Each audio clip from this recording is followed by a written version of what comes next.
and welcome to Living One. My name is Olivia Crossman. I'm your host. Living One is a monthly webinar series in which presenters from around the world share their vision for a future where all Earth beings live as one community in peace, dignity, and freedom. We ask the question, we know what's wrong, but what does right look like? This last fall marked the beginning of Living One's 4th year, but today these conversations are more important than ever, for they are more than conversations. They are opportunities to build community, salve for the isolating wounds of our time. Today, we have the first session of our summer series, Veganism at the Crossroads of Human Identity and Cultural Change. This series will explore the deep reappraisal of human identity and culture for which veganism asks.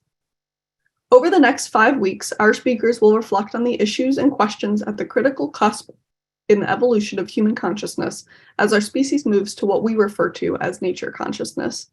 We are delighted to have you join us as we explore this important topic together.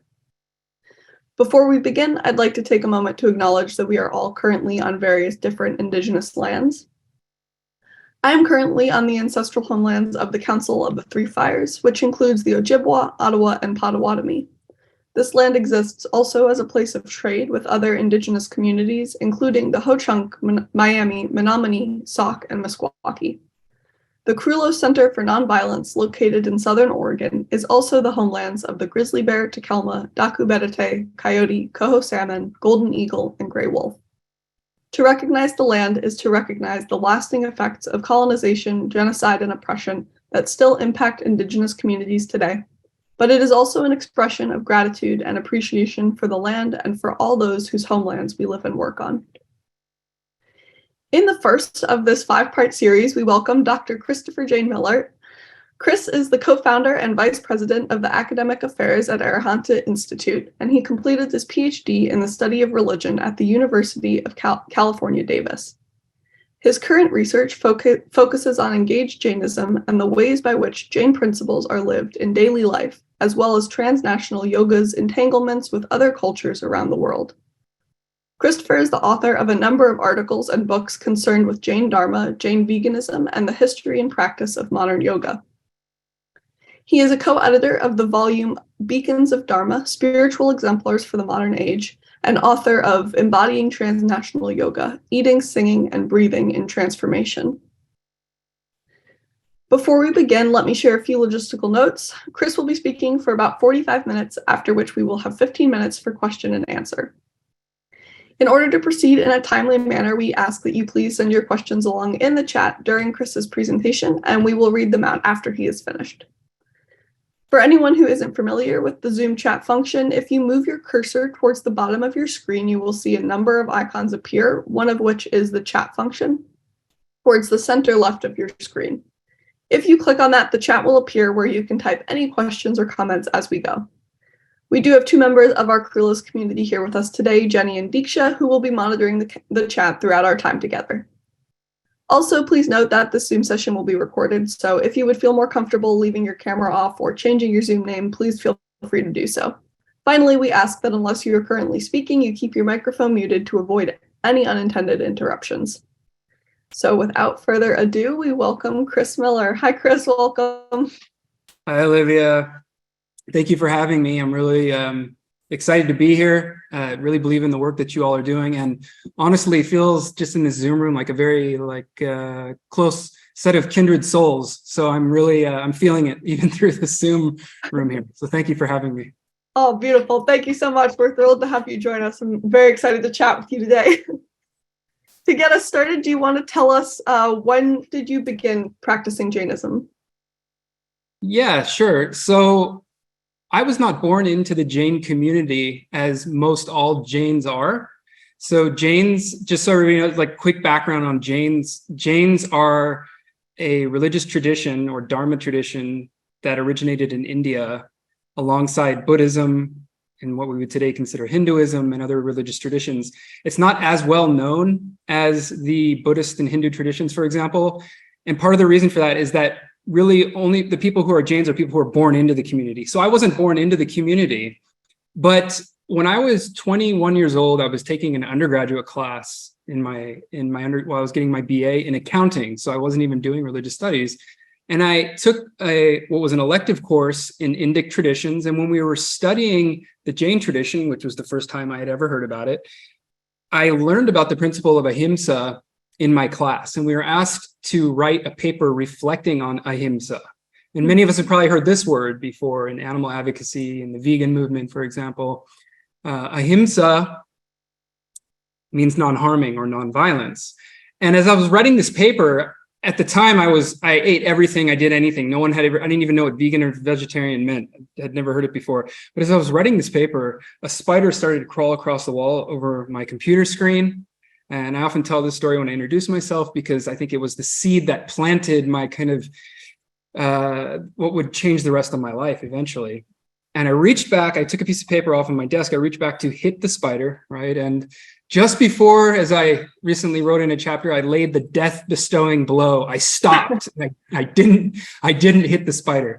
And what occurred to me exactly in that moment was that merely reflecting on nonviolence, which I know Carullo is very much advocating, just by reflecting on the idea that it was even an option, which was the first time for me that I was consciously doing that, called into question my action, what I was about to do. And that to me like set off a huge light bulb. And I thought it was so profound. And I thought the Jain tradition grounded in this ethic was so profound.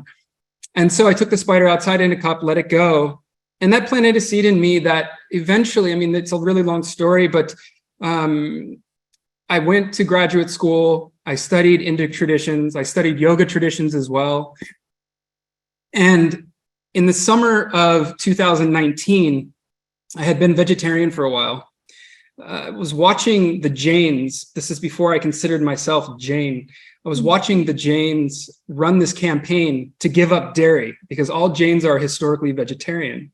And there's a segment in the Jain community who were advocating to also give up dairy because they're lacto vegetarians. And when I watched them advocating and all the reasons they were advocating for why, to reduce our impact on the animals, to reduce our impact on the environment, to reduce our impact on human health, I at that time told myself, okay, if I'm going to be teaching this tradition, which I do in university, in the way that I'm teaching it, I have to make this move with them. 2 years later, I was working with them on a food drive campaign where we were serving vegan meals in the lead up to Thanksgiving to people in need. We served almost 150,000 meals to people in need around the world through the help of the Jain community. And at that time, a member of the Jain community said, "Chris, you're more Jain than we are. You should change your middle name to Jain." And it was at that time that he thought it was kind of a joke, or he didn't know I was going to take it. But for me, the invitation was an honor. So at that time in 2000, after he had done that in 2021, I accepted and I changed my name to Jain, which means that, essentially I've come into the tradition, but in a sense that they saw me living their way of life, which is a way of nonviolence, following their teachings. And that's kind of how my life as a Jain, you could say, unfolded and came to be what it is today. Yeah. Beautiful. I love how it starts with just like one act of changing course of action with the spider and just blossom from there. That's beautiful. You mentioned in your arc a little bit about Jainism. Do you want to tell us more about Jainism as a practice, like its history, philosophy? Yeah, absolutely. So Jainism developed in the early centuries BCE, even before Buddhism, but also really became quite large around at the same time as the Buddha. So Mahavira, who was a contemporary of the Buddha, really developed the ancient community into what would eventually become what it is today. There were others who came before him, and this was happening in Northeast India in the Gangetic Basin. And one of the fundamental things, I actually just gave a talk about this earlier today here in Europe, but one of the fundamental things that the Jain tradition was protesting against was the sacrifice of animals by certain sacrificial traditions in North India at the time. And what they saw was that rather than sacrificing things in the world to the gods to get things, which is why animals were being sacrificed in the first place, they did what's known as internalize the sacrifice on themselves. So rather than kill animals to make the gods happy to get things, or to offer anything to a fire to get things in a sacrificial fire, what they wanted to do was put their own ego into the fire, so to speak. And the way that they conceptualized doing that was that by practicing ahimsa and various austerities, such as fasting, by taking on certain forms of pain and harm on themselves that they would normally inflict on the world, for example, it would stoke an inner fire, an inner sacrifice that would then purify their ego and burn away their impurities, their karmas. So this is a karma-based system based on reincarnation. And in doing so, they would avoid their own future suffering as a result. So it's a little bit about it. And the way that they came to have such a deep respect for animals in the environment, though there are a lot of ways, but one of the stories that really lit me up and inspired me from the start was the story of Mahavira, who was the contemporary of the Buddha, who, when he was meditating to eventually achieve what would be enlightenment later, he was doing it with his eyes open. His eyes weren't closed. And he was looking all around him. He was meditating on nature in the forest when he was purifying himself.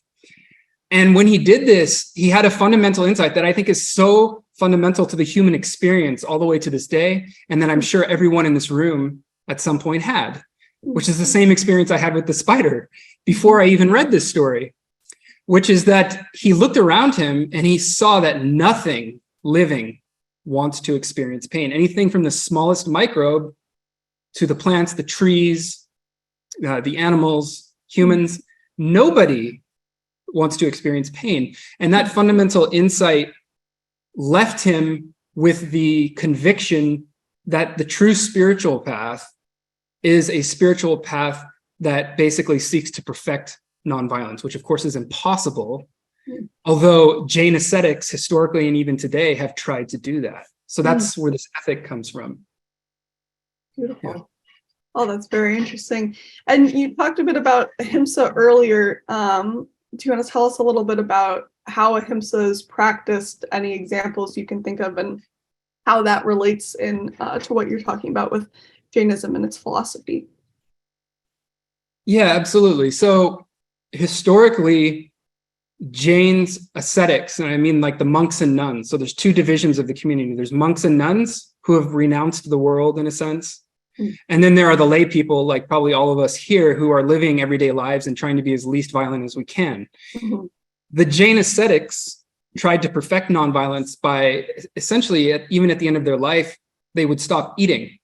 They would be vegetarian, and then they would stop eating eventually in a vow called salekana, which is not suicide. People often think of it as suicide because they're letting themselves go, but it's more of like a notion of voluntarily giving up the violence that you have to inflict on the world, even to eat plants, for example, at a certain point. Like, so this would come at the end of life. They wouldn't just do this in the middle, but this would come towards the end of life when you can no longer fulfill your vows, your health is deteriorating, you would fast to death. And in doing so, then you would give up food, then you would give up even water, and then you would even give up the last thing you gave up before achieving the final liberation was your breath, right? So you go from food to water to your breath and then go. So that was like the way that it was seen as being perfected. Now, alongside that, there were many other practices, and I'm still talking about the ascetic community, of trying to avoid harm while moving. So the way that Jains moved, they had very specific rules, and they still do, about how they can move. So ascetics will only travel by foot, for example, generally speaking. They won't take planes, they won't take trains, they won't take automobiles.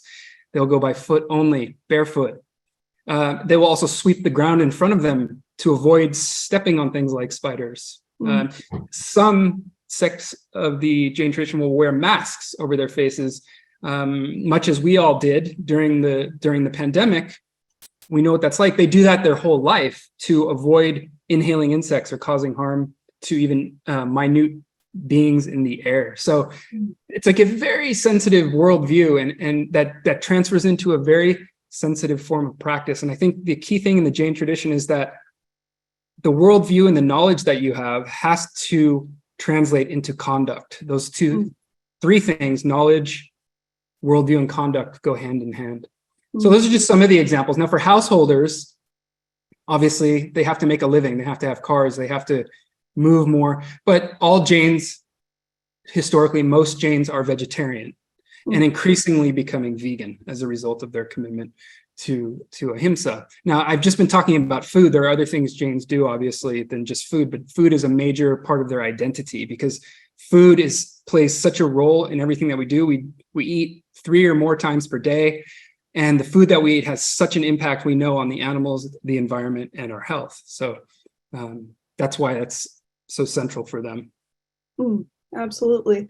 And so you've been talking about these philosophies and practices from the lens of nonviolence. And would you say that any of that stems from the idea of oneness or interconnection? And maybe if you could speak to a little bit about what that means to you, or what oneness might mean from the Jain perspective.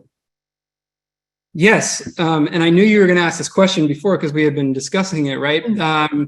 This is a really good question philosophically from the Jain tradition, because the Jain tradition doesn't ever claim that there's a oneness or that all is one. Interestingly, it actually claims that all is basically two. And I'll explain this to you. It doesn't mean that they don't see everything as interconnected, because they do. But what they see is a fundamental dualism between the soul, the pure soul that is within each and every one of us and every living being, and everything else that exists, all of material reality and everything like that. But in order to release that soul, this is the key sticking point, in order to release that soul from suffering, to release our soul from suffering, we have to be able to see this interconnected web of life. And we have to be able to see, and when I say see, I also mean feel, that it does not want to experience pain, that nothing wants to experience pain. So this includes animals and everything else, right? So when I say there's two, there's this soul, and then there's this world around me, which includes my mind, my body, and everything around me, right? And the relationship between those two things is that the soul is trapped in that. And so it has a fundamental realistic view of the world. It sees the world as real, but it says, in order for me to liberate myself, I first have to liberate the world from me, if that makes sense, from the violence I inflict on it, which requires that I understand that everything is mutually interdependent and relies on it, and nothing wants to experience pain. So it's a really interesting Indic philosophy that's very unique in the way that it expresses itself. And yoga philosophy, actually, some of the classical yoga philosophies also follow a similar way of viewing reality, if you will. Oh, that's so interesting. Do you have anything about that you'd like to share? Because you're in your bio, there's so much about the transnational yoga and its entanglements. Is there anything you'd like to share about that? Yes. So I was trained first, before I went really hardcore into academia, I was trained in yoga. And by that, I mean, I went to a yoga teacher training. I trained with, some of you may know Christopher Chappell, who is a scholar of yoga and Jain studies as well, and other yoga teachers. I worked in the yoga, quote unquote, industry before I went into grad school and started, really studying these things the way I am now. And when I was doing that, I first encountered in great depth the yoga tradition, which is the Jains contributed to the yoga tradition, but the yoga tradition has a similar notion that we have a soul, and I'm talking about Patanjali's yoga for those who study any kind of yoga, the Yoga Sutra. We have a soul, a Purusha it's called in yoga, and it's trapped, or it appears that it's trapped in this world that is composed of the mind, the body, and the soul. And the only way, interestingly, when you look at yoga and you go into yoga ethics, or one of the primary ways that you release yourself, is ahimsa. So you will find that same word, which is a carryover from Jainism and Buddhism and other traditions that were also committed to this principle. And so what you find as you go through yoga and you go through other Indic traditions is that ahimsa is often the first ethical value. Nonviolence or non-harm is the first ethical value and practice that one must undertake in order to even be on the spiritual path, so to speak, right? In these more ascetic traditions. So they're all related to one another. And the Jain tradition, of course, is in dialogue with these. Absolutely. Oh, that's so interesting. How would you say then that, so in all of your different practices and over the years that these concepts that you've been explaining to us, whichever one you'd like to speak to, whether it's Ahimsa or anything from the Jain principles, how do these play out in your life? Obviously in veganism, and you mentioned food, but you also said some things about other practices in life that have been impacted, if you want to speak to that a little bit. Sure. One of the funny things I noticed, Olivia, when you started this and you put up my bio picture, is that I'm wearing the same shirt I was wearing in my bio picture that you pulled up. And I didn't do that on purpose. I really didn't do that on purpose. The thing is that, okay, so I took that bio picture about 1.5 years ago, I think. The thing is that the second thing that comes after Ahimsa, nonviolence, and is meant to support it, is the notion of non-possession, or aparigraha, which means for an ascetic that, like many ascetics in India, walk around with no clothes. But for a householder person, it's to limit your possessions and what you own.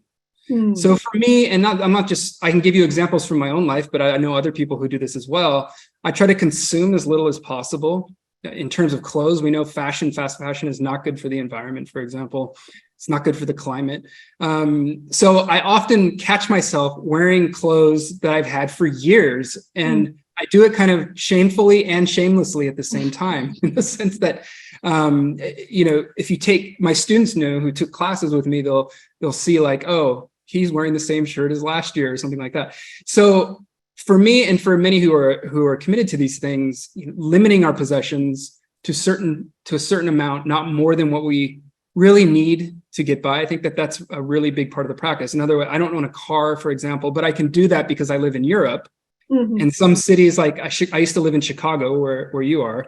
You have the L train, right? So I used to. So in areas like that, I never needed a car. But there's certain things that we can all do, depending on our life circumstances, that can reduce our impact in a significant way, right? So we know that clothes is a big thing, food is a big thing, transportation is a big thing. There are certain things within our individual control that we can absolutely do right now. And that's really what the Jain tradition focuses on.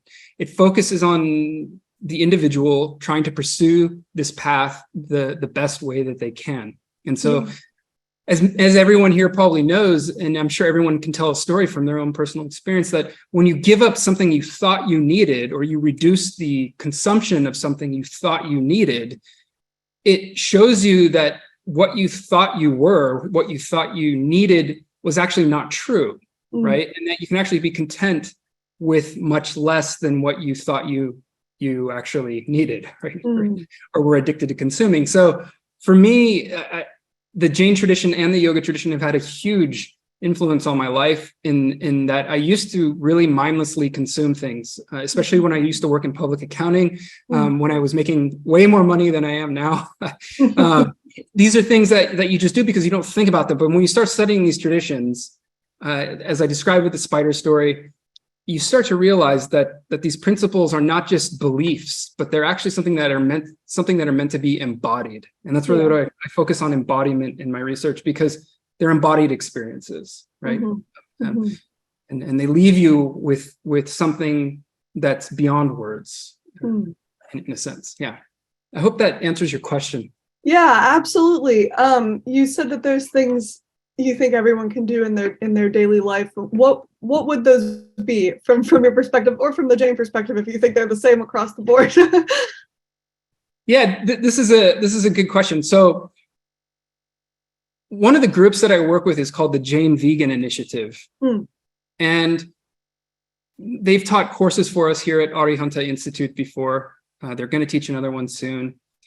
And of course, they're focusing on trying to transition everyone to being vegan. So one of the biggest impacts we can have that I think is underrated in terms of not only its impact on the animals, but on the environment itself, is to not consume anything that comes from animals. And so I think that is one of the biggest impacts we can do now, right now, without much outside of us, right? So we can't get rid of fossil fuels right this second. We should keep working towards that.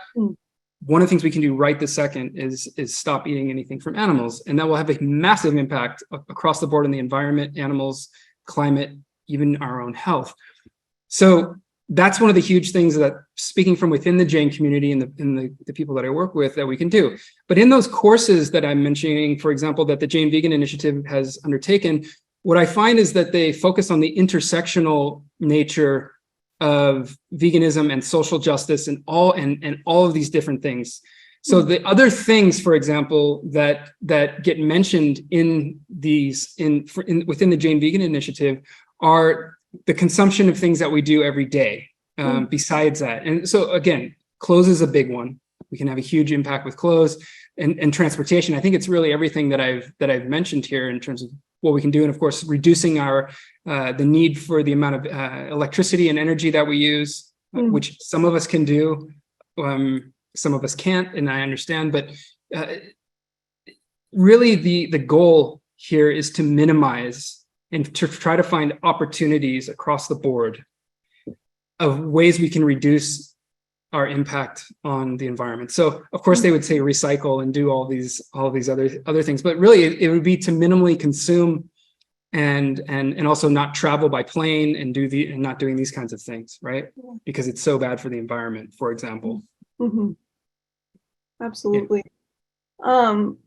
And you've mentioned, I think you've spoken to this during our talk so far, but how you would say veganism relates to human identity and culture. And it sounds like, just from what you're saying in just this question previously, about how consumption and mindless consumption of our culture and capitalism, and how we really don't put a lot of thought into necessarily what we eat or what we consume and purchase. Would you say that is a fundamental connection between Jainism, human identity, culture? Is there anything else about that connection you'd like to speak to? Yeah, so when you and I were kind of going over these questions earlier before, one of the things that I thought would be important to point out is that Jains are in fact some of the best capitalists on the planet, surprisingly. And this is often something that surprises people, because they have this karmic philosophy. There are ascetics who literally live with almost nothing. They don't have homes, right? They're wandering homeless. And then you have also, on the other hand, you have the other extreme, in that you have very wealthy Jains living all over the world, really. So there's a great amount of wealth concentrated in these communities as well. And they're aware of that. And they're aware, and the way that they would approach it is they would say, it's all our individual karma that we have to work off, right? So they see it as an individual path to reduce whatever consumption or whatever ownership or whatever it is that you have. So the Jains have been pointed out to be extremely wealthy, which is true. Now, on the flip side of that, however, I will add that the Jains are also one of the most generous philanthropic communities that you can come across, in the sense that they donate incredible sums of money for all kinds of philanthropy relating to education, health, their own temple building and communities, of course. But recently in North America, for example, they've established professorships in universities all across North America, where you can learn Jain studies in allied fields of inquiry. Arihanta Institute, where we are right now, is a Jain supported platform. So yeah, they see the generosity and the philanthropy as a way to kind of compensate for the lifestyle or the wealth, I guess you could say, that they also have as a living community, so to speak. Yeah, that's so interesting. Is there how necessarily does that happen, would you say? You said that they're specifically a rather wealthy community. Is there a means by which that happens, or is it just kind of coincidence? So historically, the Jains have belonged to the trading classes and castes in India before Jainism becomes global. And in doing so, we're able to make great amounts of wealth doing that. And the other thing is that because of their commitment to nonviolence, and because of their following of their ethical principles, they've garnered a very good business reputation, let's say first in South Asia and then globally. So as a result, people, just to put it bluntly, people trust them. in the sense that they've also been bankers and accountants and they've worked in financial sectors and things like that, and they still do. Many are professionals. And that also arises from the fact that they only want to enter into professions where they're not causing too much violence, or they would strive to, I should say, enter into professions where there's no violence, right? So, or at least no direct violence. So you'll find them in many professions. Many doctors, for example, are Jains. Jains are doctors, for example. Sure. Yeah, so that's how that kind of happened historically. On top of that, they're probably the most literate and well-educated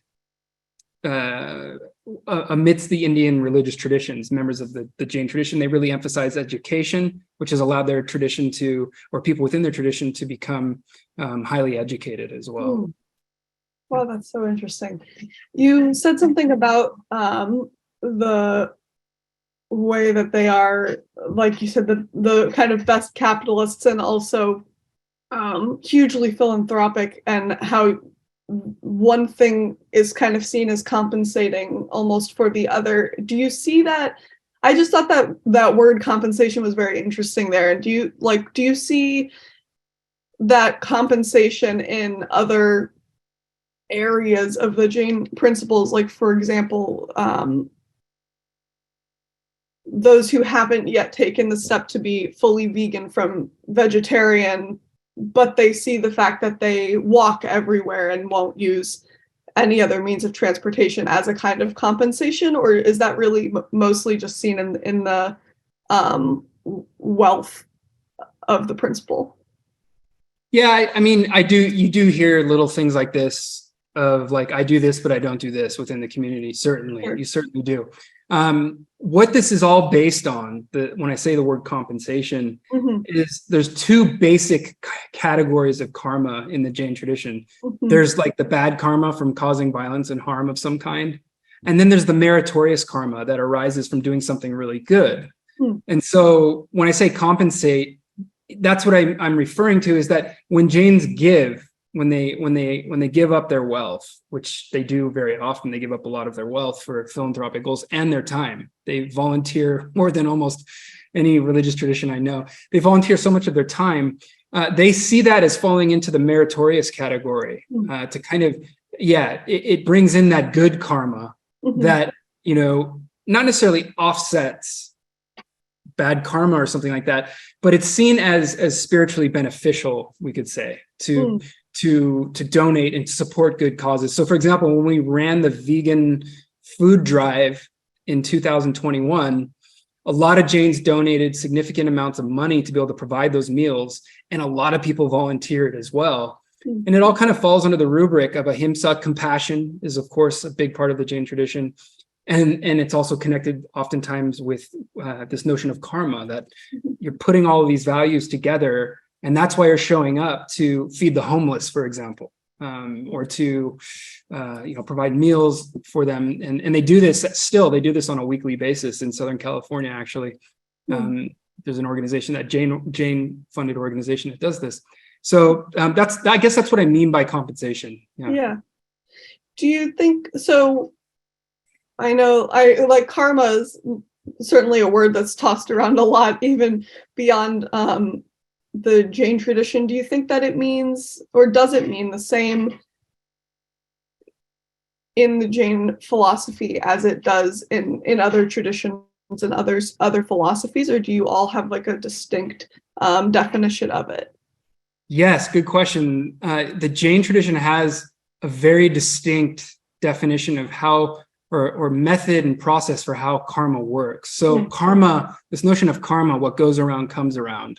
This idea that you'll be reborn again to live out your karmas from your previous lives, that's shared across all of these dharmic traditions, Buddhism, Hinduism, and so forth, and the Jain tradition. What makes the Jain traditions really interesting is that karma is actually seen as a material substance that sticks to your soul. You remember I talked about how there's the soul, it's entrapped in this body, in this world, and it suffers, or it appears that it suffers. That's because what happens is anytime you cause harm, we're talking about harm, himsa, which is the opposite of ahimsa. Anytime you cause harm of any kind, a small karmic particle comes in and sticks to your soul.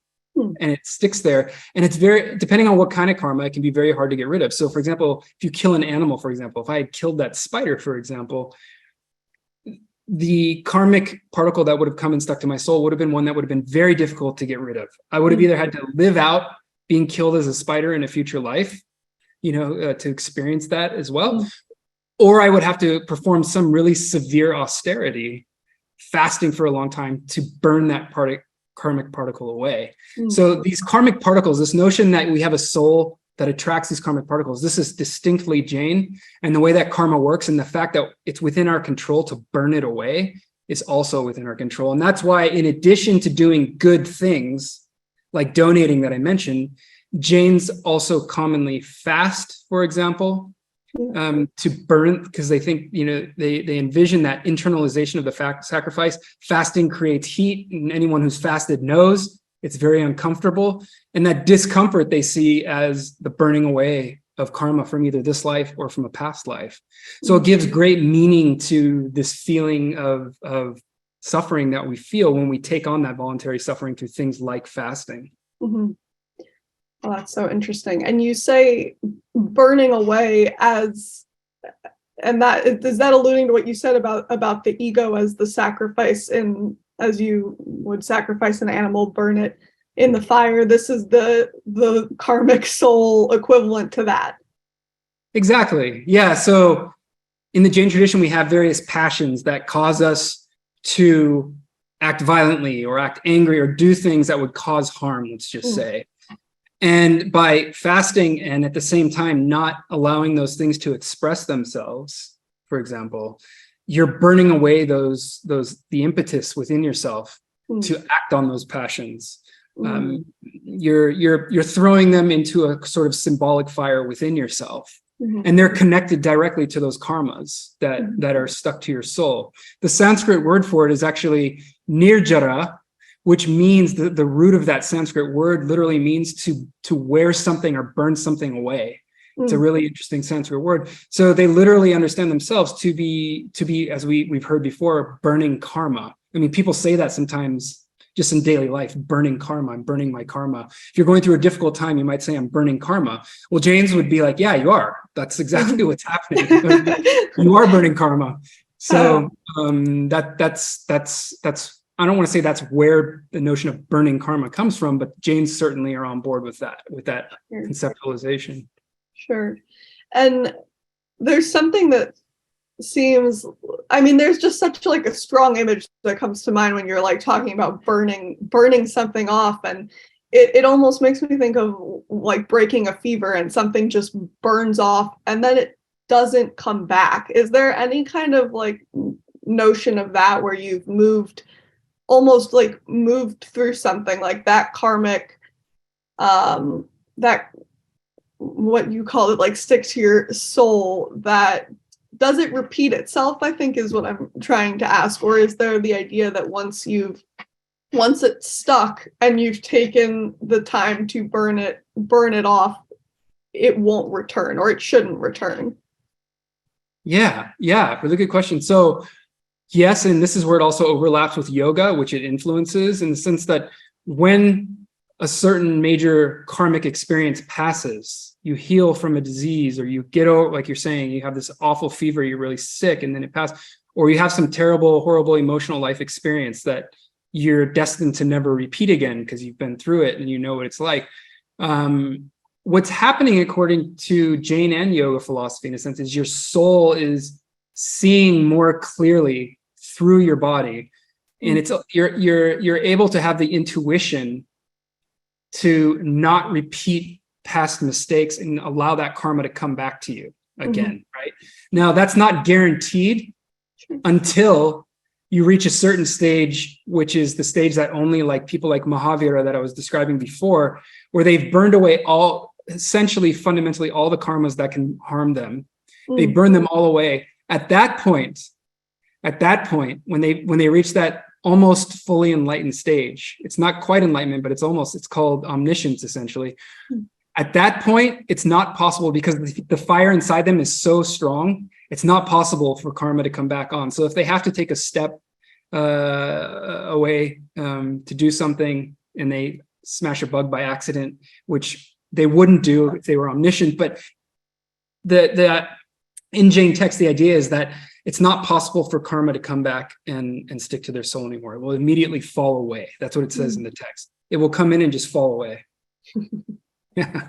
Wow, that's incredible. That's such like it's just such a powerful image. Does it carry over at all since you're talking about reincarnation and being the things that carry over between lives? If you kill a spider in this life, it's almost like you might be destined to live out that fate in the next life. Does the progress, so to speak, you make with karma in one life carry over between them as you go? Absolutely. Yeah. So you accumulate or burn away karma in every lifetime in whatever life form you are. Mm. In the Jain tradition, interestingly, it's best to be born as a human being because only human beings can ultimately experience the highest experience of omniscience and eventually liberation. Mm. So what happens is that you carry over your karmas from lifetime to lifetime. You can either be born a human or some other form of life, any other form of life, until eventually you're born a human who commits themselves so much to the spiritual path, who has the worldview and realizes they have to do this, that they're able to even go on that path. So the goal is to actually eventually become an ascetic within this tradition and be supported by the lay community of householders to be able to just be as nonviolent as possible, to fast and do all the things that you want to do all day. And so it is very important to realize that you carry your karma from lifetime to lifetime, and being born as a human is the kind of rare moment in cosmic time, in this vast cosmic time cycle, when you actually have the opportunity to, one, wake up, have your moment where you don't want to kill the spider or whatever it is for everybody, right? And then pursue the path, and then eventually achieve in some lifetime liberation, right? So that's what Jains are aspiring for, you could say, and they do carry it from lifetime to lifetime. And interestingly, in this tradition, I should add a note here: animals can have at least partial experiences of this worldview. And so a good example, there's a story in mythology of the Jain tradition from Mahavira, the 24th, it's known as a Jinnah or conqueror of himself. In a previous life, this will give you a sense, he was born as a lion. He had been born as a lion. And as a lion, of course, he had to kill his food to eat, to survive. And one day he was walking by some ascetics, some spiritual practitioners. And these monks said, like, basically called them out, like you have to cause violence to survive. And as a lion in this Jain mythology, as a lion, he was able to wake up and go, yeah, you're right. And I don't want to keep doing this. And I don't want to be perpetually reborn over and over. He actually stopped killing and he starved to death, right? And eventually, in a few lifetimes later, he was born as Mahavira. And with all that good karma from having done that before, eventually achieved enlightenment. So we carry our karmas. We can wake up. Animals can have these experiences. We know animals are extremely intelligent, emotional beings in various ways. So the Jain tradition kind of acknowledges that animals aren't just these sort of mechanistic robots walking around as they're often conceived in, like, I don't know, I was listening to Rene Descartes the other day, for example, of seeing like they're not just these objects wandering around, inanimate robot, like they have these capacities as well. Yeah, and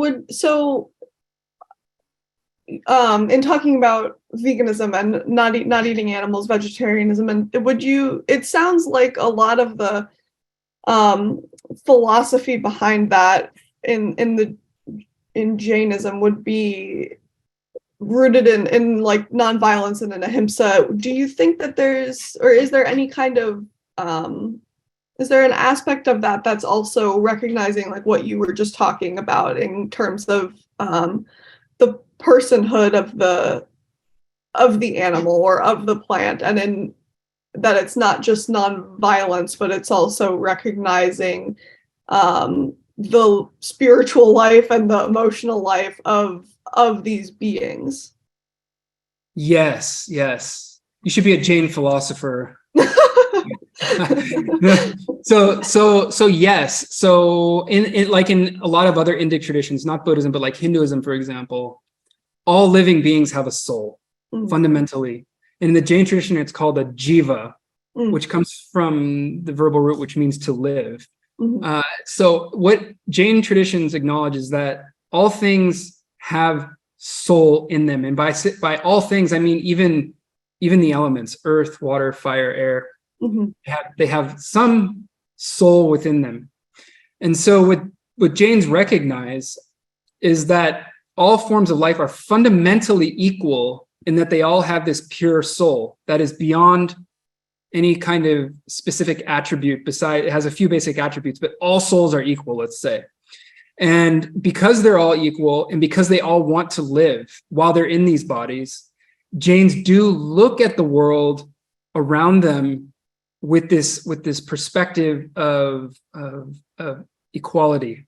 Now, that being said, they also rank life according to the number of senses that it has, from highest to lowest. And this is a really interesting contribution that Jain philosophy makes, that one of my colleagues is doing research on right now at Arihanta Institute, my other colleague, Jonathan Dickstein. What the Jains basically point out is that we humans and many animals, for example, are five-sensed beings. We have five senses, right? A five-sense being can essentially experience the world more intensely than a being that has less than five senses, let's say, right? So for example, if you go down to like worms or bivalves or something like that, like various shellfish and things like that, we have different ways that we experience pain, right? So the Jains, what they do is they rank life according from five senses to four to three to two to one sense. One senses are the plants essentially, and the elements. What Jains are basically saying is, watch out, do not cause harm to anything that has 2 through 5 senses, because you don't need to. You don't need to. And in order to survive, of course, you have to cause some harm to one-sensed beings: plants, rocks, things like this, build houses, eat. And so what you essentially have is a ranking of life that considers the intensity of pain that a form of life can experience. And in that ranking, aspiring to only cause pain, first of all, to survive and get by in life, to one sense beings, plants. And ultimately, as I said, at the end of life, to even give up having to cause harm to plants. Because the higher on the scale that you harm, the more karma, the more bad karma that comes in. But plants and things like that do not inflict the same karmic load as, say, killing a cow or something like that, right? And I think we know that intrinsically. We know intuitively that we see memes about this. Vegan memes, like if you slaughter a pig or you cut a plant down to eat the plant, there is a difference there that we can sense and we can feel. And the Jains are trying to point that out, that although the souls are equal in all of these things, the amount of pain that a plant feels is much less than all the other things that are above. No, that makes sense, and it's along the lines of something we talk about here at Krulos a lot, in that the misconception of nature and non-human animals in nature that kill to eat, that is often misconstrued as violence, because people think it mimics the way that we kill to eat, and it's but the way that we talk about it, it's not violent when an animal kills for food, because they're acting just out of their there's no gratuitous nature to it the way that we are, and it's a mindful and grounded practice, and it's out of necessity, not greed. And that just reminded me of what you were saying about the different rungs, where it's like we have to eat plants because it's necessity for us to live. But even as you say, at a certain point, when it stops becoming a necessity for some, they stop doing it entirely. And that really is such a powerful embodiment of nonviolence and living in a nonviolent way. It's beautiful. It's incredible and so interesting. Yeah, and I'm glad you see it that way. And I think you're right that according to the Jain tradition, humans more than anyone else, I mean, even animals have this capacity. They believe animals have this capacity too, but humans more than anyone else should know better, essentially, right? Mm-hmm. We know that we don't need to, for example, eat animals to survive or even thrive. Right. And because we know that, and this is the reason why we should not engage in activity that causes harm to them for food. Mm-hmm. Yeah. Mm-hmm. Absolutely. Oh, incredible. Well, I know people are going to have some questions, so I'll ask you one more and then we'll transition into the Q&A. But is there anything that you'd like to leave our audience with? We've covered such a breadth of topics, just anything in specifically that you haven't touched on and would like to, or about the connection between veganism, Jainism, human identity, cultural change, anything else you'd like to leave us with today? Yeah, I guess, the Jain tradition is often glorified and romanticized in ways that, philosophically, when you read their texts, you can see why, right? And then you have the living Jain tradition, where they're not going to be as perfect as I'm describing in their philosophy and their texts or their ascetics. And they don't expect themselves to be. So I guess I don't want to create an expectation that, all Jains are walking around as ascetics, because they're not. All Jains are householders like you and I. But I do think that some of their fundamental principles and practices can significantly reduce the harm that anyone is causing, can inspire us. If it can inspire me to wear the same shirt 2 years later on here and other things and the way that we eat, I do think that these values are worth considering. And what Jains would also say is that they don't want to convert anyone. And like I told you in my own story, it was my choice to kind of say, okay, I'll change my middle name to Jain. But in general, they don't want to convert anyone. They simply want to share these values. They want people to stay in the religions that they're in, but they do really kind of congratulate and celebrate when people willingly take on what they call the Jain way of life, which is just essentially saying the same thing that Kyrillos is saying, which is nonviolence is important and we should try it. And that, I think, is a universal. And so the Jains, if they were looking in at this organization, at your organization, would see a reflection of themselves, I would say, right? In your goals and even in just the fact that you have nonviolence so prominently on your site, the fact that you have an animal sanctuary there, Gay, and I think in Oregon where you are, Jains have animal sanctuaries as well. They would see reflections of themselves. There's something fundamentally universal here that Jains have in their tradition, they had for thousands of years, but that many other people are already doing, and many other people could also start doing. So I guess I'll just leave it with that. Yeah. Beautiful. It's an interesting distinction. It's not about like converting. It's just almost like a welcoming or a welcoming of the community to anyone interested in trying it out. Exactly. Yeah, exactly. Beautiful. Well, we do have some questions coming into the chat. Mike is wondering, how do you feel about paying income tax to support a military system where we pay others to carry out deeds that we feel are violent and terrible? Great question, Mike. And I guess I'll give you a sort of Jain inflected response to this. Of course, I don't feel good about that. What you're putting here, yeah, I don't personally feel good about it. Being a U.S. citizen, it really bothers me deeply to the core. And when I saw your question pop up a minute ago, I was going to reach over, but I'll do it now.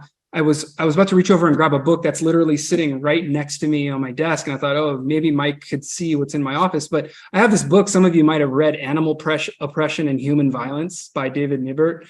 Some people have read it. It's a really good book. And it kind of points to this connected problem that I think Mike is referring to here, which is that a lot of the things that we do support manifold forms of violence. And in the Jain tradition, we'd have to know what those forms of violence are and try to understand what they are. So I think it's really important to study these things and not contribute to them because they are violent and terrible, and it feels awful, and we often feel powerless against it.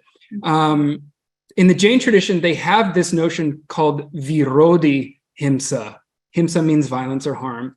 And Virodhi means to like fight something off. It's self-defense, violence and self-defense. And so this is something I appreciate about the Jain tradition. And it goes directly to Mike's question, which is that all these forms of violence are interconnected. And when the violence turns against you, anybody, it could be a person or a group of people, the only time you should react with violence, and this would go to nation states as well, is in self-defense and only as a last resort, right? Which we would like to think is like the best thing is that diplomacy would work in all cases. But according to the Jain tradition, violence should be a last resort. And the reason for that is that they authorize violence in self-defense in some cases, limited cases, but they do that only or with knowing that even when you act in self-defense, you will accrue karma for hurting somebody else, right? So that's why Jains would try to avoid violence as a last resort, right? Because what happens in the military-industrial complex is that there's violence being inflicted that we really isn't necessarily always self-defense, or it's very complicated and it's very troubling. And from a karmic perspective, Jain karmic perspective, it would be very troubling. And the reason I held up this book is because it talks about the links between animal oppression, the way we treat animals, and the military-industrial complex, which it basically shows are two interrelated things that we pay tax dollars for in a lot of countries, not just in the United States, but in a lot of countries, to support, not because we want to, but because we're forced to pay taxes and we don't have control over where those tax dollars go. And so our tax dollars end up supporting a lot of these things that are really interconnected and really not good. So I don't feel good about it, Mike. And thanks for the question, because I think it's an important one that we all have to reflect on all the time and vote better to be able to avoid that. Absolutely. Great question, Mike. Thank you. Jesse, apologies if I really do not get this pronunciation, but they say Janendra, Chris. You did it. Okay.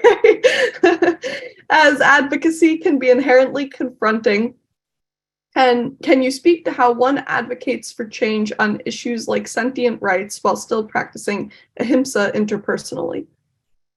Another, wonderful question. And I should point out, and thank you, Jesse, for coming. Jesse is one of our graduate students in our graduate program at Arihanta Institute. So thank you, Jesse, for coming and asking this question. This relates to, I think, this question of nonviolence. So going back to Mike's question to connect it to this, the violence that happens with the tax dollars that I'm paying is actually my karma indirectly, according to the Jain tradition. It's all of our karma, right? So if we're living and benefiting from violence that's happening on our behalf, even indirectly, that's our karma. So the military violence is our karma according to the Jain tradition, and that's why we should do what we can non-violently, as Jesse's now pointing out, in order to advocate for it not to be the case anymore. Okay, so to jump into Jesse's question here about advocating for change, right? It could be on anything. So sentient rights, animal rights, however we want to describe it, anything where we're advocating against the military-industrial complex or the animal-industrial complex or any of these things, according to the Jain tradition, we would want to do it non-violently, because if we do something violent in our advocacy, it will have bad karmic effects for us, right? So we're not going to go out doing forms of direct action that will hurt others, right? So according to the Jains, the type of advocacy we should engage in advocacy, because when these structural forms of violence are happening around us, it's as I mentioned before, it's our karma. That indirect violence unfortunately comes back to get us as well. So we're part of the society that we live in, right? It has the structural things happening do bear and have individual karmic implications. And so one of the great examples that I like to point out here to Jesse's question, which I do hear sometimes in other contexts, is people like Gandhi, who we all know. I use Gandhi as an example because we've heard of Gandhi, who did these nonviolent protests, right? Fasting to try to end violence, fasting to try to push out colonial interests out of his own land. These kinds of nonviolent intervention are seen as would be seen as the way to go, according to the Jain tradition, without, as Jesse's pointing out, engaging in any form of violence, right? So you can still have the independent ahimsa. You can go, for example, to a vigil where animals are about to sadly be slaughtered, and you can stand there and you can stand in front of the truck and back away as the truck is trying to run you over, right? Hopefully it doesn't hit you. You can do those kinds of things because you're calling out the violence. And by calling it out, in fact, you are avoiding the karma, interestingly. By intervening, there's a word in Sanskrit called anumata, which means approve. By not approving, and that's the word used in Jain philosophy, by not anumata, by not approving, by showing up and calling it out, you are avoiding that karma. So, yeah, good question, Jesse. That's really interesting. That's and just by calling it out, there's in recognizing the harm that's being caused, there's already steps that are being taken. That's very interesting. And thank you, Jesse, for your question and welcome. We're glad to have you here. That's a lovely connection. Molly is offered a comment, not a question, but she says, with animal agriculture, there's also the issue of the harms to workers caught up in those systems who are forced to inflict violence on animals. Yep. So this came up. So earlier I was giving a presentation, another online presentation in the Animal Futures Conference that's taking place in Estonia right now. I don't know if any of you are aware of that, but it's the European Academy for Critical Animal Studies is doing this great conference right now. And I was talking about Jain veganism specifically and the opportunities that Jains are finding to reduce their violence. And one of the reasons why Jains, especially young Jains, are stopping the consumption of dairy is because they are recognizing what Molly is pointing out here. In addition to the harm to the animals and the environment and human health, they're also recognizing the harms, as you're pointing out here, to workers who are put in positions where, first of all, they're just surrounded by violence, right? Even if they're not doing the direct killing themselves, it can cause PTSD, as we know. So the Jain Vegan Initiative, for example, they talk about this in their courses and stuff. But also, if you're the one who's having to do the killing, the slaughter of the animal, or even the stunning of the animal, for example, or whatever method is being used, you are, I mean, to think about the karmas that that person would be seen as taking on by doing that. And the reason they're having to do that is because they're stuck in an unjust system where it's usually people of minority status who are having to engage in those activities, right? And just to survive and feed their families, because there aren't other opportunities available. And so this is one of the reasons why the Jain Vegan Initiative and others have moved away from dairy, because they don't want to be implicated in that violence, because to the humans and the animals, and they don't want the humans to be as well. They're very upset that because Jains are also from South Asia, they're a minority in the sense that they're not, a lot of them are not even born in America. Some are, some are not. But they see a reflection of that minority status in people who then have to go in and work these terrible jobs. So it's a great point. Yeah. Thanks, Molly. Absolutely. Thank you, Molly. Would anyone else like to ask a question, either in the chat, or someone would like to ask Chris before we wrap up? Yes. Go for it, Hi, Gary. Chris. Do you need some water? Yeah, I'm good. Thanks. I have actually several in case you get worn out. Can you reflect on and share, because that was your personal experience, if I'm understanding it, that you were not a Jain full participating prior to becoming a plant-based eater or liver. Is that correct? You're saying I was Jain before I became vegan. Is that what you're saying? Well, I'll just ask the question, then you can answer the way you want. I wanted you to reflect on what we might call the spiritual dimension to be a practicing vegan, what that is. I mean, and the importance of that, or the impact or shift that might have. How do you see that? Yeah, absolutely. So, for me, as for many people, my path towards becoming Jain and vegan, or I should just say vegan, was very slow and gradual. And it was a result of continuous study of scriptures, continuous consideration of what it would be like to be one of these animals, right? So it's wrapped up in reflections on compassion, reflections on spiritual teachings, and influence, direct influence from groups like Jain Vegans, another group in the UK who had put on this thing that eventually like made me decide, okay, it's time to do it. And what the Jain tradition attributes all of that to spiritually is that every single human being has the capacity to have to have this moment or set of or series of moments what they call the correct worldview. In Sanskrit, it's samyak darshana. It basically means that you understand this whole philosophy that I've described to you, but you essentially see that nothing wants to be harmed. When something else is harmed, it will come back to harm you. And because of that, the arising of compassion and the arising and allowing yourself to feel that compassion and allowing yourself to see that what goes around comes around. We see it clearly with the environmental and climate crisis, for example.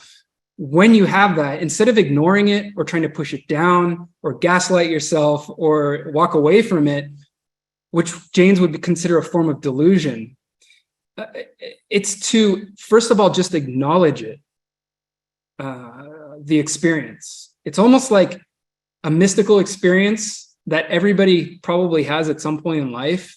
That's just a fundamental human experience that anybody and everybody should or could is capable of having. I'm not saying everybody does, but most people I think do, and all people have this capacity, this universal capacity to feel compassion and to see that the harm that we cause to animals, for example, harms the environment. And so when you have that quote unquote correct worldview, and that's a Sanskrit, it's based on a Sanskrit concept that doesn't translate too well into English, but it basically means you're seeing very clearly how things are, right? When you're able to do that, according to the Jain tradition, there should be a concomitant change in your behavior almost instantaneously. And I think, like, for me, that's the way I would frame my own spiritual development. And I think a lot of other people do too, that when you experience something that disturbs you, or something that is awe-inspiring and beautiful, it can also happen that way. But when you experience something that is that impactful on you, that you choose to go on a spiritual path because it's just so profound, even though it's just such a common human experience. And so I would say in my own development, I've been impacted that way just from following these Jain communities, reading these Jain teachings and studying them so closely. So would you say that that having for lack of a better term, a spiritual practice, or having that, is that essential, do you think, for the human transformation to a nonviolent culture and nonviolent way of living? I do think it is integral. I have a lot of friends in the movement, you say like an animal advocacy movement, who are kind of like staunch atheists or materialists, and they even study like animal studies from a very materialist perspective. And I think those methods and perspectives are at least partially valid and needed as a part of this to understand what's happening. But I often see a lot of despair arise in that as well, and that you have nothing to fall back on to sort of ground yourself in that's true or real. And for me, I can just speak from personal experience, and those in the movement who I do know who do have some kind of spiritual practice, yoga usually, or something like that, or meditation, that it helps immensely to have that to fall back on, to stay committed, to stay in it without getting totally overwhelmed by it. And to be able to draw from that, I think is essential. And I think what I'm describing here, again, like the experience that I'm describing is spiritual, like this great awakening or this samyak darshan or this, I think it is essential for people to have it. Not everybody's going to interpret it as a spiritual experience, but I think it's helpful if people do. these fundamental human experiences as spiritual. And I think the Jain tradition does, right? What some people, what even people who are atheists might write off as just, an experience, the Jains would say, no, that's one of the most profound spiritual experiences you can have. You didn't kill a spider. That is, don't you realize that that's it?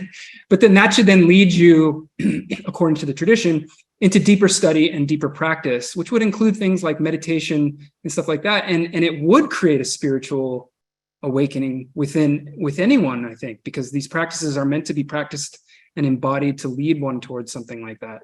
So, yeah. Thank you. I'll just squeeze in another question and then let everyone else talk. Do any of the topics, and I don't know if this, how to phrase it, but this notion is there's an sort of an assumption that being human is one mark against us. In other words, that we're sort of born to be causing suffering. And so it's a path of returning to non-suffering or, not causing suffering. Is that a correct kind of thing?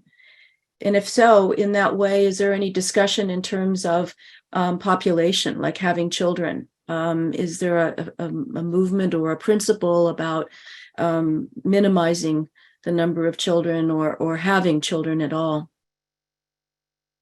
There isn't a specific principle within the Jain tradition about not having children per se, but there is for the ascetic community, those who have taken the ultimate path towards trying to achieve liberation right now. Because fundamentally, what all of these traditions, yoga, Hinduism, Buddhism, Jainism, these dharmic traditions recognize is what you said at first, which is that the world of rebirth, death, and rebirth, samsara, it's this continuous wheel of death and rebirth that we're in because of karma. It's fundamentally grounded in suffering. Dukkha is the Sanskrit word for that. We may have heard some of these terms before. The world is fundamentally a world of suffering. And we should do everything we can to reduce the suffering of all other living beings, first of all. And if we're an ascetic, we should not, we cannot, they would take a vow of chastity to not even have sex, but of course then not to reproduce, because that would then unleash more karma, as well as, you say, more suffering to the child that's born, because the child that's born has suffering. But at the same time, the Jain tradition also recognizes that humans are the only ones, by giving birth to humans are the only ones who can ultimately achieve liberation. So the householders, of course, are having children. Now, Jain families aren't typically very large families. It's usually the typical nuclear family where there's two kids and two parents.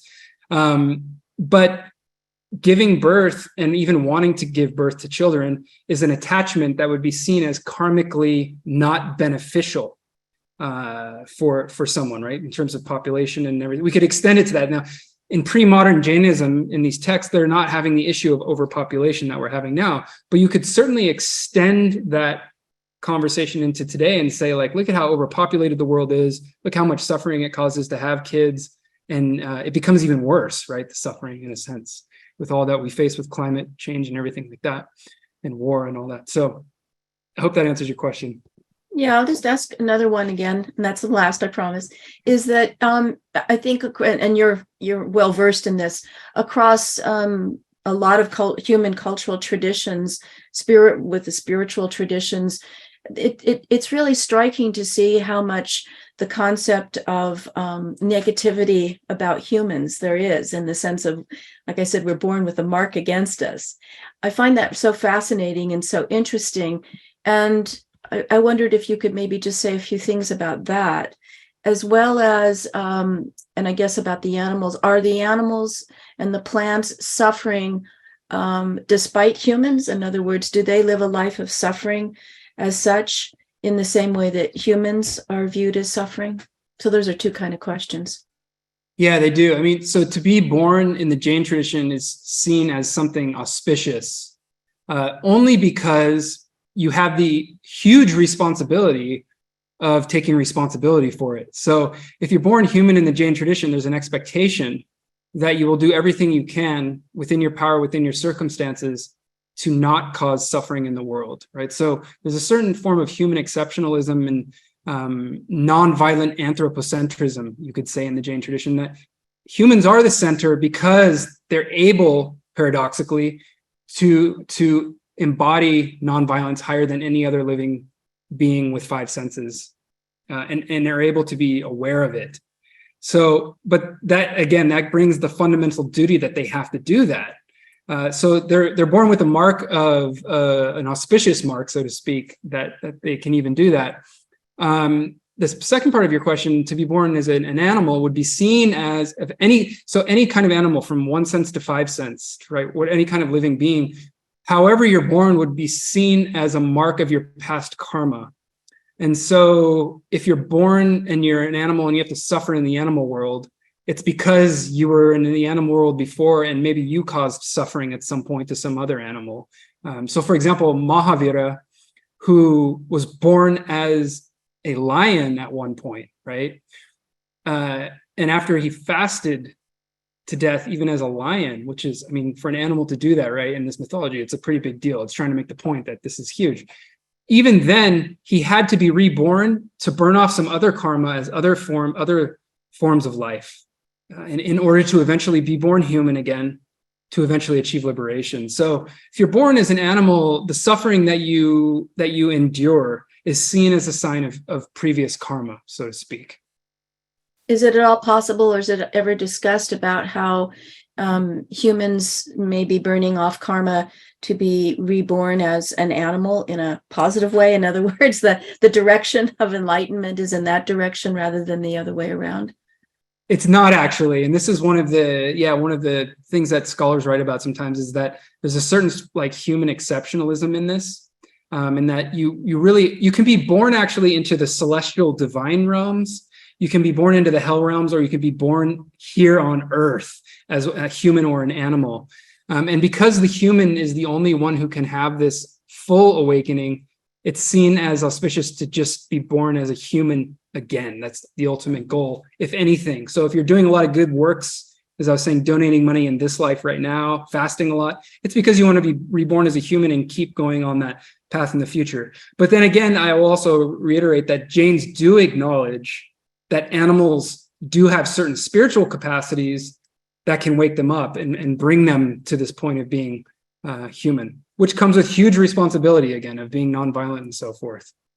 Yeah. Do you think that, with the young Jains and, with sort of the quote unquote, Western science showing that all animals have the same capacities that we do in terms of consciousness and all, and indeed embody a lot of the spiritual qualities that we seek to embrace, is that making a change in terms of how young, I know this is a generalization, how young Jains are viewing, there's that kind of the exceptionalism of the traditional Jain, the way you're describing it, is somewhat contrary to what Western science, as an example, I'm just saying, is showing. Is there any tension point there or any shift? Absolutely, yeah. So there's a lot of times where you'll be reading a Jain text and you'll be like, that clearly conflicts with science. And it could be a lot of things. So for example, what the Jains shared in the sort of pre-modern worldview with other traditions, both in India and outside of India, was this notion that the world was flat, right? In their ancient Jain texts, they didn't have the ability to know that the world was round at that time. So many young Jains, for example, will go, okay, that's just not true, But at the same time, they don't throw out the whole tradition. And what they'll often do is kind of take the things from the tradition that still jive with science, if they're going to stay, right? If they're like, okay, I'm not going to just leave my tradition, and keep going forward with that. Another great example is the one you just gave. And for example, when the Jain Vegan Initiative taught a course for us a couple semesters ago, they actually brought that up in the class. They said, here's what science is saying about animal sentience. So they talked about fish, they talked about chickens, they talked about pigs, they talked about cows, worms. They talked about everything, right? They talked about all these different animals. And as Jonathan Dickstein, my colleague who's doing research on this right now, has pointed out, like, this notion of 1 senses through 5 senses is not scientific. It was kind of the best classification that an ancient Jain could do to try to understand the world around them and how to not inflict harm on it, which, like, you got to admit, like, it was pretty good for back then, right? Like, it was a good way of classifying, like, okay, I'm only going to basically harm plants if I have to. But as you're saying, like, science makes all of this much more complicated. And one of the complications, for example, is that bivalves and like certain forms of shellfish don't have the kind of sentience that Jains ascribed to them. I don't remember, I think they fell into the two-sensed being mark or whatever, but essentially, like, they don't have the nervous system and capacity to experience pain the way that Jains used to think they did. And yet Jains are not going to eat shellfish today. But in terms of like the overall approach to animal sentience, I will say that young Jains are acknowledging what science is saying about animals, and they're actually using that as an opportunity to get more precise about the way that they practice ahimsa today. And that's what I find really interesting about them, is like they want to try to figure it out, and they're not closed to science, so to speak. They're open to it. That's interesting to see this evolution of the consciousness.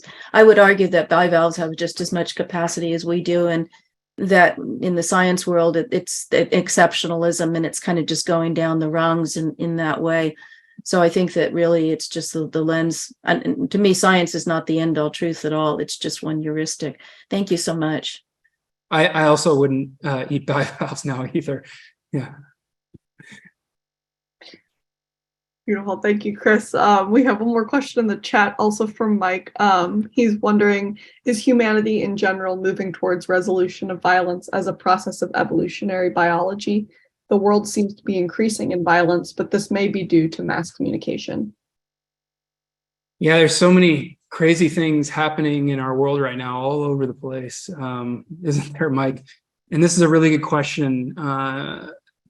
So oftentimes when I talk about the Jain tradition in relation to questions like this, I point something out that I often forget to mention. So I'm glad, and this usually comes up towards the end of my talks, and I'm glad that you asked this question, because it brings this up, which is that the Jain tradition actually sees time as cyclical, right? So there's like a downslide in time when things become more and more morally depraved, and then there's an upswing where things start to get better again, and eventually reach a peak where everything is just perfect. And society is wonderful, and everybody's doing what they're supposed to do, and everyone's treating each other well and whatnot. So I'm not saying that that's scientific or that that's necessarily true. When we think about what science knows about the cosmos, what it thinks it knows about the cosmos, it's not exactly true, and we don't know. But Jains say that, and so do other Indic traditions, that time is cyclical.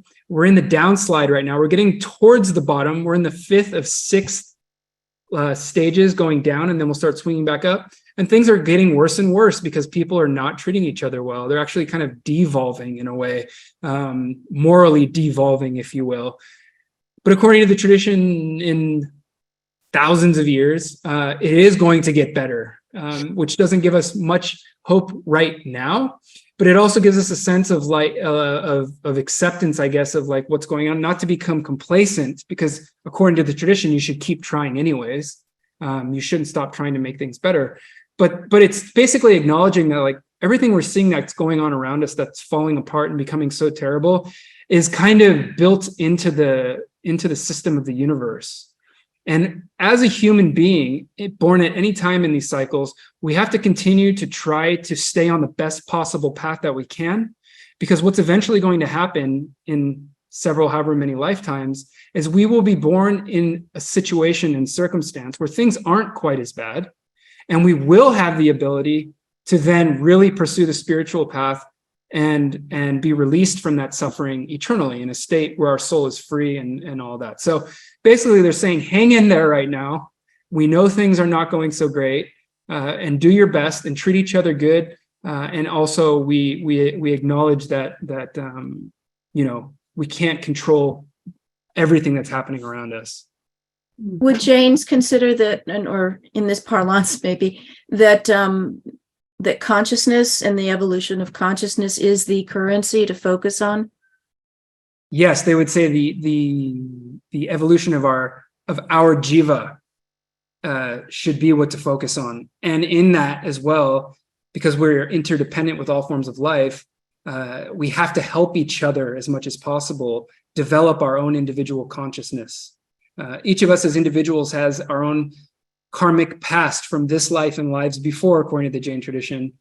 And there's a beautiful quote in the Tattvartha Sutra, another Jain text that I actually have next to me here, the Tattvartha Sutra, that says the function and the purpose basically of souls, of jivas, the function of the purpose of life is to help one another.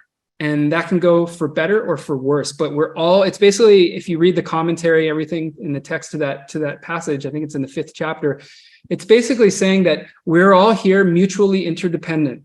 All of us souls, all of our consciousnesses, right? Because it's plural, are here together. We all have gone through various things, and we're all here to help each other for better or for worse. So if we're not good to each other, it's not going to feel so good, but we also have the capacity to help each other in any form of life that we're in. And so we should strive to help one another. So the function or purpose of life, of souls, of consciousness, is to help one another. Thank you. Beautiful. Thank you, Mike and Gabe, for your questions. Chris, before we wrap up, if unless someone else has another question to ask in the audience, that made me think of one other thing that I'd love to ask you. In what you were saying about like the cyclical nature of time, and that even in thousands of years, maybe like eventually we will hit that upswing again. Does that, because of the way Jainism sees being human as being the like pinnacle of what you can be born into, I guess it made me think of what is sometimes said in like environmental circles, and that like even if things don't work out that great for humanity, being like the earth can't necessarily support us anymore, and that puts an end to that, the earth will survive and come back and begin to thrive again. So in the cyclical nature of time, if we do hit a point where once we start thriving again and we're on that upswing, because of the way Jainism sees humanity as exceptional, or whatever the word may be, do we have to be a part of that upswing, or could the improvement in society happen once we're gone? Does that make sense? I don't know that I worded that particularly well. Yeah, well, I mean, okay, so again, these are philosophies and mythologies and cosmologies that are developed in pre-modern India, right? Mm-hmm. But at the same time, I want to honor what is appearing in the text and just say, like, this is what it would say according to Jain tradition, according to their text, and according to their philosophy. I think humans are always there. They never fully go away. They may become really awful and do really awful things and suffer as a result of doing those awful things for some time, mm-hmm. as we see now in today's world, for example. And it may feel like it's getting worse and it can get really bad, but at some point, time and experience is cyclical. There will always be humans, and they will eventually treat each other better again. Mm-hmm. And the planet will sustain some humans according to, but again, I'm not drawing from science here, I'm drawing from Jain texts, right. Which are based on the omniscience of the jinnas, like Mahavira and the ones, there's 24 of them in their tradition.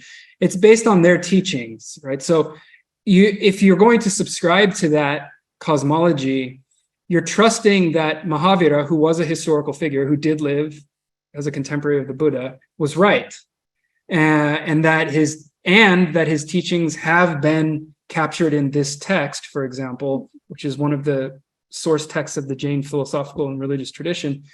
And if you do subscribe to that, you're basically subscribing to say it's a matter of faith, right? You're saying, okay, I do have faith that Mahavira did exist. I mean, that's kind of historically indisputable, but that his teachings have been sustained here, and that he's right, and that if he is right, and if the commentators are right who have commentated on this text, then humans will always be here. So, which does also give us some hope in the sense that, like, we're not going to just disappear, but we should take more responsibility, and we will, according to this. It's kind of ordained by the universe that we will take more responsibility. And by the way, I haven't mentioned this, but there's no creator God in the Jain tradition. There's just your consciousness, my consciousness, the consciousness of all living beings around us. There is no creator God. So it really puts the burden of effort, not on grace, but on us to pull ourselves together and figure it out and treat each other well and treat each other better. So this is another interesting thing about the Jain tradition. Absolutely. That's really beautiful, and a good note to end on. And just we just gotta take care of each other here. But thank you so much, Chris, for being here with us and taking all this time to chat with us and share all of your wisdom and insight. It's been incredible talking to you today. Well, I'll just interject. I have to say that I think, I mean, not to be sort of a, what's the word, but whatever. I still feel that there is such positive. I think there's really a very, very, very strong nonviolent movement, and Ahimsa that, like you, Chris, I mean, that's, to me, it's extraordinary, having these conversations and having these traditions that are really reviving and spreading in that way. I also feel that just that there's a polarization, the dark and the light are in that way. But I think that there's a very powerful movement toward these principles. Absolutely. And I think when people acknowledge and see suffering in the world, there are a lot of responses. Some people will go to inflict further suffering on others.